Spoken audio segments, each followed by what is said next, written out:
Cut it. We're Hello. recording, yeah. Yay. Hi, guys. Today I'm here from Chicago speaking to Dawoon from San Francisco. How are you going? Great. Thanks for having me, Jen. Thanks for coming. So can you tell me a bit about your business?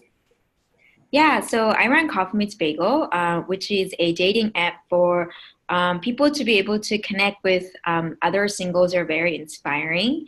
We started about 5 years ago Oh, with a very simple insight that, there are a lot more guys than women using dating apps. In fact, the ratio is about 65% to 35% women. And on top of that, guys are twice as more active on a dating app, which makes the gender ratio even more lopsided. And so, if we want to provide optimal experience for everyone, at least in the straight community, we really have to know how to recruit and retain women. And what do women care about? Quality and safety. Let's really create a product and brand experience that really speaks to those two factors. And that was the genesis of Coffee Meets Bagel. that's great. And can I ask, did you use it yourself? I did, and I met two of my previous relationships Nice. was on Coffee Meets Bagel. That's great. And so when somebody asks you, so I'm sure you get asked this all the time, what's the difference between your app versus something like Tinder or Bumble, or, why Yeah. should people come to yours?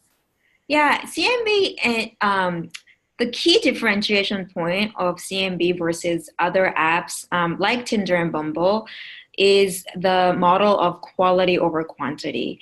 So every day at noon, our algorithm, which we spend a ton of resources experimenting and improving and refining. So our algorithm curates limited number of potential matches, which we call bagels. And it's limited, so it's not like a endless website you can do, but it's somebody who is much more relevant to you. And algorithm also learns over time what you really find relevant. And so you have a much better chance of actually learning more about this person and connecting and having interesting and inspiring conversations with this person versus swiping until the very end. And that oftentimes which leads to people just ending up treating each profile, which is a person, like a piece of screen. And that is the type of kind of attitude that really leads to ghosting and empty conversation, which is very disappointing and makes dating very tiring. And so, at CMB compared to, I'm not saying that it doesn't happen on CMB. Unfortunately, it does. But it's a much, much higher probability of you getting a very quality, substantial connection. That's great. And I mean, from day one, getting started, having this idea to really getting to that MVP stage, especially with such a focus on quality, how did you test this out? Yeah, so my sisters, I started this company with my two sisters, so there are three of us. One of us was a designer. Nuts. I know, crazy. I mean, crazy good, but also crazy family. Yeah, my gosh. We'll Got talk it. about that one Yeah. next. Anyway, so one of my sister was designer. The other one was a business background, like myself. And so we were lucky that we could actually, like, my sister could prototype, like, design things, and then we basically hired a outsource engineer through Upwork at the time, and which was called something else. But anyway, so and then we programmed it. Very, very simple MVP. And then it was just like a front end. It was website, and the back end, there was nothing there. We just A got, matching algorithm. yeah, exactly. Like 50 of our friends to kind of sign up. We did the matching ourselves. We sent out emails manually, and then just collected feedback like, hey, how was the experience? Does it feel different? Like, what do you like it? What do you not like it? And from the very positive feedback, even though it was done on a small scale, knew that there was something to be more pursued. Yeah. And what, I mean, from that initial feedback, was the challenge about the experience and the quality of the members that they were finding on other apps, and that's why this model actually drew them so much, even to an MVP of your model? Yeah, in a way, it's kind of fun. It's been like a long time, right? A few years since we did the MVP and we developed it. But the problem that people talk about to this day actually is very similar. And in fact, I think with the rise of Tinder and the casualness of a mobile dating app, has almost exacerbated the pain point that people were expressing at the time, Yeah. which is that, they're not really finding people who they find relevant. They're kind of tired of feeling like they're wasting time, because they're spending time on it, but not really connecting with people that they are interested in and they find interested in, right? And it's the same issue today. And so we, continue to have to like work hard to try to solve it. Yeah, that's great. And from that MVP then, what did you do to take those next steps? Did you dive straight into them building, a full-fledged app, or how did you baby step your way through that? So we weren't an app for the first year or Oh, two of wow. our Yeah. yeah, I know it was like back in those days. And in hindsight, I think I would have started with an app first Yeah. because I mean, like mobile generation, right? And also our model is every day at noon we deliver you curated batches of bagels, and at noon, like most of people are outside at lunch, and it just like really lends itself nicely to the way consumers behave. Mm. You're not sitting in front of your desktop. You're at work. You don't want to be checking your dating app, dating whatever at work, right? So we should have started mobile first, but for the reasons of like saving costs and also being able to iterate faster, we chose web. And But now that's all changed, right? So now yeah, yeah, yeah. It is a very different environment. We chose web and basically ended up hiring a full-time, like a first our employee, a tech engineer, to actually try to build the thing out for real. That's awesome. And what was the traction like for the first sort of 6, 12 months, and how did you get Yeah, those people on board? yeah. Traction wasn't like explosive growth like from the very beginning. Oh my God, like this is Yeah, you don't build it and it magically happens. yeah. I know. And but what got us kind of going is that we knew from the feedback that we were getting and the engagement that we were seeing, we had something very different from what was out there in the market. And this is a marketplace, right? It's a two-sided marketplace. It's very difficult to actually have a service start if you don't have a sizable number of user base who's already using the service. And so that obviously poses challenges for a fledgling startup like ours. And what we did that I think was very clever is that one, after the MVP we built out, when we were building out the app, the web itself, we basically had a cover for people to be able to sign up through email and be notified if after we launch. And we collected around like 1,500 email addresses before we actually started. So people were really interested in finding another way, which is great. Yeah. They were trying, early tech adopters. They wanted to. Some were really interested in finding other people. Some were just interested in trying it out. And then on the day that we launched, we sent out the email all at the same time, and about 200 people signed up, which isn't a lot, but it is a First day, right? Yeah, group of people that we can actually provide matches to. And at the time, also our model was such that we only gave you one bagel at a time. Wow. And so even though we only had like 200 people, the experience was the same as if we had like 20,000 people for most users. And so it kind of bought us time for us to actually, we were almost like, you could say we're faking until making it, bought us time as to, we don't need versus like search-based kind of dating app where, if you only have 200 people, it kind of gets old very quickly. Yeah. And so we were able to provide a decent product experience for our users, which got them engaged even more and told their friends and whatnot. That's great. And what is your thoughts on organic growth versus people trying to spend money on advertising for different marketplaces to kind of kickstart them? I think there are different the answer is very different. The role that organic versus UA should play, I think, is very different for different industries. For marketplace, where you do need actually a sizable number of people to get the product working, I do think there's a role for UA, especially when you're first starting off in an empty market. And you can accelerate that by acquiring users. But I don't think it's kind of like a sustainable model for, at least in the early stage of startup, when you're trying to still find your way into product market fit, because I think it's very, oftentimes you kind of get into this danger of being so reliant on UA and not being able to really identify whether or not you have a product market fit, because you have users coming in steadily because of the UA. And nowadays with fundraising, it is much easier to actually try to back that, right? And so we've never been very big on UA, or well, partially because we don't have the money, but also because we knew that we couldn't, if we want to really compete and get big in this market, we cannot compete in UA, right? Like Match is the bigger players have much deeper pocket. They can and will bid us out in the user acquisition space, right? Yeah. And so if we want to actually be big, like we have to find a sustainable way, which the only way to do that is organic. And, the organic growth is all about the product experience. Yeah, definitely. And as, I guess, a two-sided marketplace that technically you can be either side for supply and demand, shall we say, in the most G-rated sense. Sorry. I'm sure you get lots of puns every time you have it.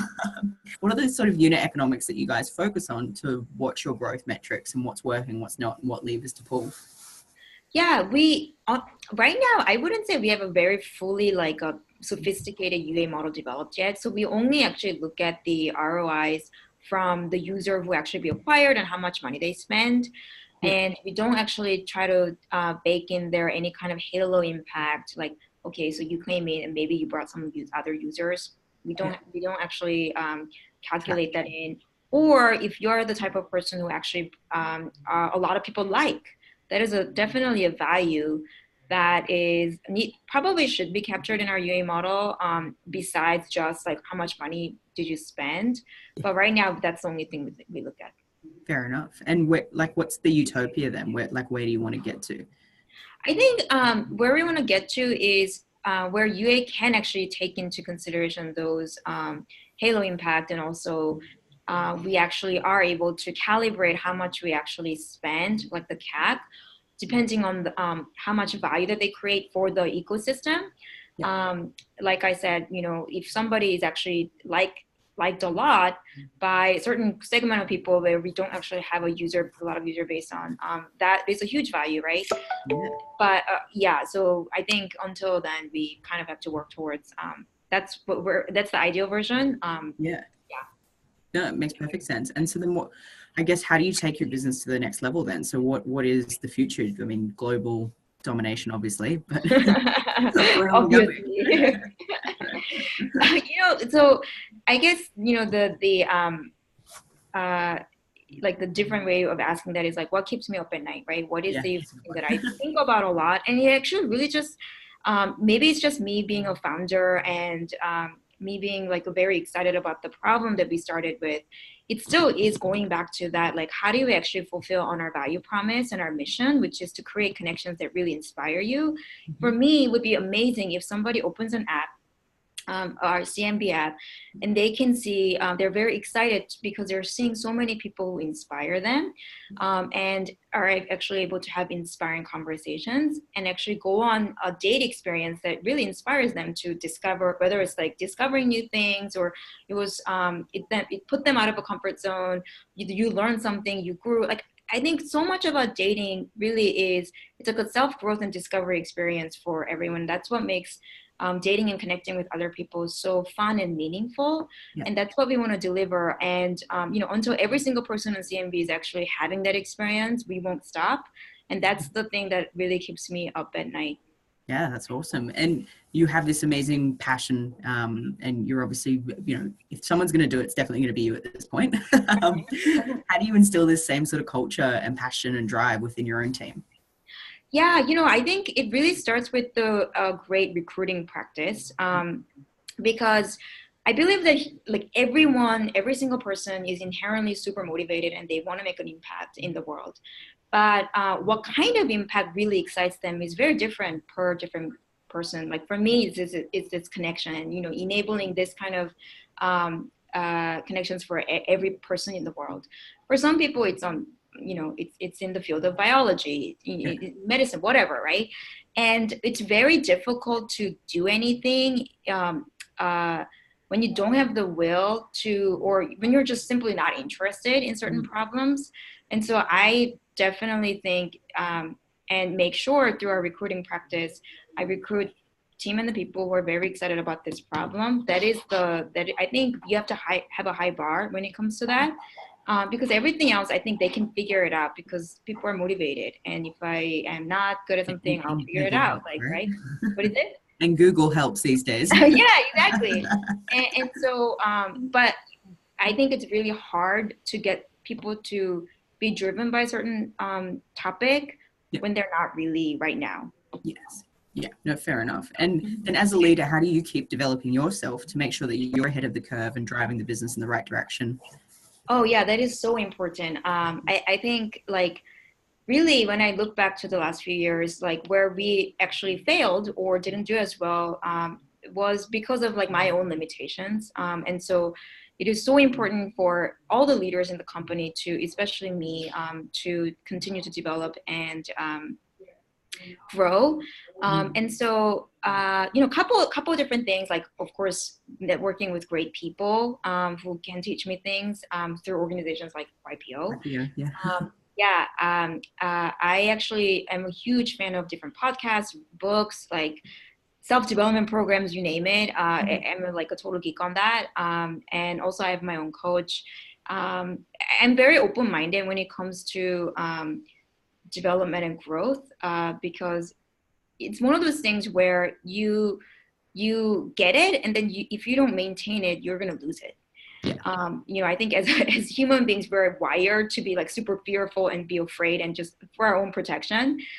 Just that's how we've been evolved for millions of years, and so to go against that it's just not natural, right? And you definitely need constant encouragement and reminder to be able to continue to do that. And so whatever I can get my hands on, I invest my time in. Awesome. And what are your like go-to podcasts and books that you recommend to any sort of other founders? Yeah, so I am a big fan right now of Tom Bilyeu's Impact Theory. He's the founder of Quest Nutrition and basically built that business into $1 billion one in I think 4 years, which is incredible. And he's such an inspiring speaker. He basically, his entire new business is based on getting people out of the matrix and empowering people so that they know that they can do anything in the world if they choose to. And so I listen to that very often. One book that there's so many books that I really, really love. But I think one thing that really touched me, and I've read it now multiple times, is Ben Horowitz's book about hard things about hard things. It's just an incredible journey that he endured almost, I would say, to get Off Spirit to where, is what he was then when he sold it. And, whenever I actually feel like, this is like, I don't know what I'm doing, I just actually go back to that book. It's like, wow, even him, like things that, the stuff that he had to go through. and so many great lessons. Yeah. I don't think people, especially when you're starting out, you don't realize because it's your first time. You don't know what a couple of years ahead is going to look like, and you're just like, just go solve this one problem, and then it's smooth sailing from there. Yeah. And then it's like, wow, it's smooth sailing, and then you're like, oh my, maybe I'm not a good fit. Maybe I don't have what it takes, whatever, right? And then little do we know that actually it's supposed to be super hard. Definitely, otherwise everyone would be billionaires and sitting on beaches and doing nothing anyway. Exactly. So mental health is obviously a big challenge with startup founders. Not a lot of people talk about it, or even within their teams. What are some of the things that you do to keep yourself in check, as well as make sure your team is in check? Yeah. So for me, this actually I got from Tom Bilyeu. Like, I have a very set of routines that I do in the morning, and I actually recently added an evening one as well. So when I get up, open my eyes, like I'm still in bed, and I basically I have a hard time getting out of bed. So I just stay in bed, but I meditate. And then that kind of gives me a little bit of time to wake up. Then I actually work out immediately. And then the tip to actually be able to motivate yourself to do that, because it's hard, is to actually have a workout kind of space in your home. And so, and you don't need anything fancy, right? You could just be a yoga mat or blocks and whatever you need to, so that you could actually exercise, not not have to go to the gym, because I think that really discourages a lot of people. It definitely, I wouldn't go to the Hey, gym. if you've got to walk through -12 weather to get to the gym, I it's really know, I know. disincentivizing. I would never actually be able to do that. So for lazy people like me, but I still manage to do it because it's at home. Like I just have to walk a few steps. So I do that. I shower, and I make I mean, it's just like the same thing I repeat every day, and then I block out to the extent that I can 2 hours every morning for thinking, so that my calendar. Otherwise, it just gets blocked with meetings and calls and whatever. That's when I think most clearly. And so that I reserve for thinking time. And so that's my morning routine. And then the evening, I do something very similar, same thing. You know, I actually read it somewhere that people have anxiety, like people who don't have routines have an elevated level of anxiety that they have to deal with, because cognitively also, like, you have to make different choices. You know, I think that's why it's brilliant that Steve Jobs always wore the same thing, because it just opens up your cognitive space, right? When you don't have to make, you know, small choices like that every day. So I try to follow that to the best that, you know, extent that possible, not every day. You I know, think you're wearing something different this time. sorry. I was gonna say, I think you're wearing something different this time. And then, you know, for my team, honestly, it's something that I need to get better at. Like as a company, how do you actually support our employees from not burning out, and just be able to have a mental space to be clear. I mean, I shared this like, hey, you guys should do the same thing, but like I want to do more as a company policy so that we can actually really support that. Like I know for sure this quarter, like a lot of my team members were really overworked, which I'm not very proud of. And so I think it's something that I need to work on and do more study so that we can actually create better environment for our team in 2019. And find the right balance. And every person reacts differently, right? So it's finding something that is approachable for everyone, but can tailor to their own scenario. Yeah. I mean, one thing that we do that I'm very proud of is we have a big believer of like Netflix's freedom and responsibility model.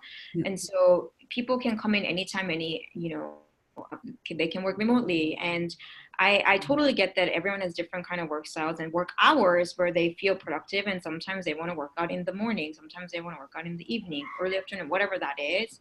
And so as long as that's communicated in advance, it's very flexible. So you can create the kind of work environment that you want. And so a lot of people use that to work out. Or meditate or whatever they want to do to take care of themselves. And so that's something that we definitely will continue to promote. That's fantastic. Very cool. And now I ask everyone this: if you could have a superpower, what would it be and why? Wow. Okay. I never tell people beforehand. Yeah. Oh, okay. Superpower. Wow. I would love to be able to read people's mind. Really? Yeah. I think that would be amazing because I mean the it's so funny. Like I think as again human beings, all protection mechanism, we are rarely actually completely authentic to ourselves even. I wouldn't say rarely, but it's really hard. It's hard to be 100% authentic all the time to yourself. So you lie to yourself too. And to other people, and sometimes you don't even realize it. And the amount of time that gets actually wasted because we're not really being 100% authentic is kind of crazy. And so I would love to be able to not have that, by being able to like really get where people are at. Yeah, it will be handy in the dating game, not gonna lie. That would be a game changer.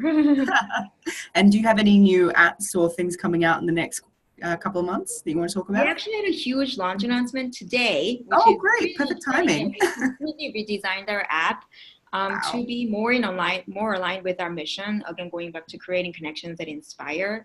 And so we decluttered the app look. It's really just emphasizing and highlighting how awesome our users are. We added a new feature to spark very inspiring conversations. It's an ability to actually be able to send messages before you connect. And it looks really fantastic, so I'm very excited. That's awesome. And if people want to get involved, where do they go to check out the app? They can download the app in the App Store or Google Play Store. Right. And they just look for Coffee Meets Bagel and off they go. Exactly. And it works anywhere in the world? It works anywhere in the world. It's the best right now. Of course, again, going back to the marketplace and having to have like a sizable user base, it doesn't work very well everywhere. But you can download and check it out everywhere. Amazing. Well, thank you so much for your time. Really appreciate it. Great. Thank you so much, Jen. You on Coffee Meets Bagel. Bye-bye.